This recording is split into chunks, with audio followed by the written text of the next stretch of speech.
काम कर रहे हैं। कल के कार्यक्रम के लिए मैं समाजवादी पार्टी के कार्यकर्ता नेताओं को बहुत बहुत बधाई देता हूं। जहां सिरमौर में लक्ष्मण तिवारी जी, पार्टी के हमारे प्रदेश अध्यक्ष और संगठन ने प्रयास किया, एक अच्छी चुनावी सभा का आयोजन हुआ है।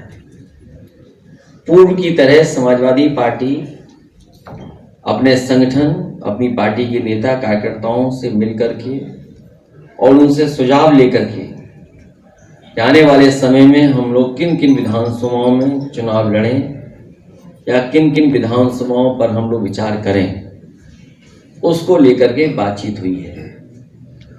और हमारी उम्मीद है सभी समाजवादियों की कि हम लोगों का पूरा सहयोग रहेगा और इस मुकाबले में भारतीय जनता पार्टी कैसे हारे उस दिशा में समाजवादी पार्टी काम करेगी। इधर तो समाजवादी पार्टी एक विधायक जीता था और कई जगह हमारे साथियों ने बहुत अच्छा चुनाव लड़ा। पहले की जो समाजवादी पार्टी आंदोलन से जो लोग जुड़े हैं उसके बारे में भी आप जानते होंगे। समय समय पर समाजवादी पार्टी ने न केवल खाता खोला है बल्कि बड़ी संख्या में पार्टी ने विधायक भी जिताए हैं।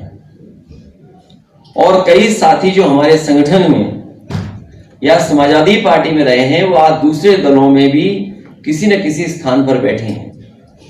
अगर मध्य प्रदेश को हम लोग देखें तो कभी हम लोग एक हिस्से से जीत गए, कभी दूसरे हिस्से से जीत गए, कभी यूपी के बॉर्डर के आसपास सीटें जीत गए, लेकिन बहुत बड़ी गुंजाइश है समाजवादी विचारधारा की और लगातार समाजवादियों ने काम किया यहाँ पर। और मुझे उम्मीद है कि जिस तरीके से समाजवादी पार्टी ने इंडिया गठबंधन के साथ काम किया और इंडिया गठबंधन के साथ आए हैं और हमारी जो स्ट्रेटेजी है, जो रणनीति है, वो पीडीए है। अगर पीडीए को लेकर के मध्य प्रदेश में काम किया जाएगा तो हमें उम्मीद है कि यहां भी एक बहुत बड़ा परिवर्तन दिखाई देगा। भारतीय जनता पार्टी ने पिछले न जाने कितने वर्षों से यहां पर राज किया है, लेकिन क्या मध्य प्रदेश आगे बढ़ा है? क्या मध्य प्रदेश में खुशहाली आ गई है? और जो अखबारों के विज्ञापन हमें देखने को मिलते हैं, आप तो मध्य प्रदेश में हैं तो स्वाभाविक है यहां पर अखबारों में 2-2 पेज के, 3-3 पेज के विज्ञापन देखे होंगे। टीवी पर तो न्यूज के बाद कोई समय खाली नहीं बचता है जहां पर विज्ञापन ना आ जाता हो।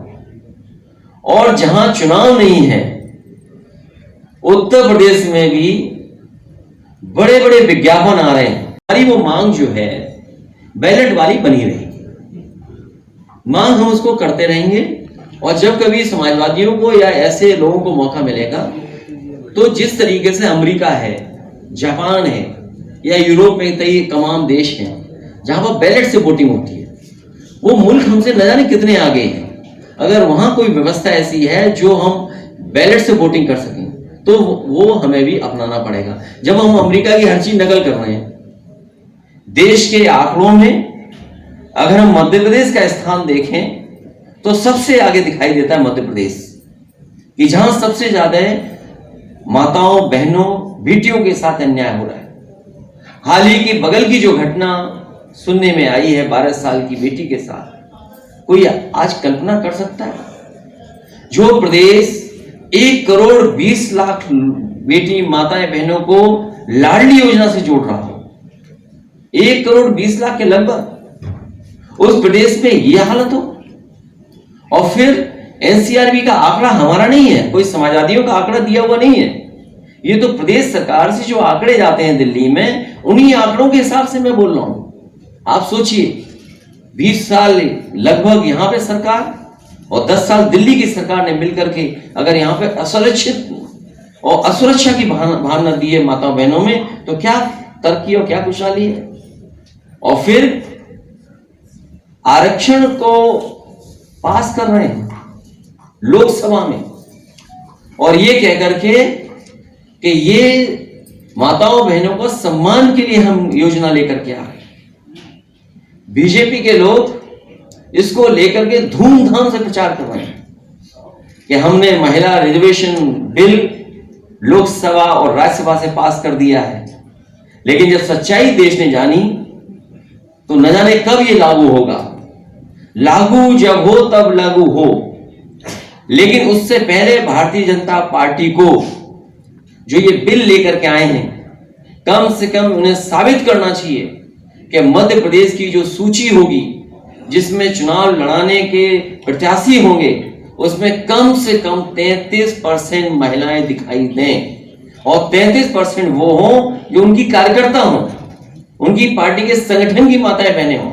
घोषित हुआ है ये भारतीय जनता पार्टी की दोहरी और गलत तरीका है कि अगर कोई आवाज उठा रहा है तो लोकतंत्र में आवाज दबाना चाहते हो। इन्हीं लोगों ने गुर्जर समाज के लोगों को भरोसा दिलाया था कि आपकी जाति जनगणना कराई जाएगी, आपको आरक्षण में आगे बढ़ाया जाएगा, आपका हक दिया जाएगा। लेकिन आज जब गुर्जर समाज हक मांग रहा है तो उनको अपमानित कर रहे हैं, लाठी मार रहे हैं, इनाम घोषित कर रहे हैं। ये चुनाव में गुर्जर समाज और पिछड़ा वर्ग और खासकर पीडीए इस भारतीय जनता पार्टी को उड़ा करके फेंक देगा।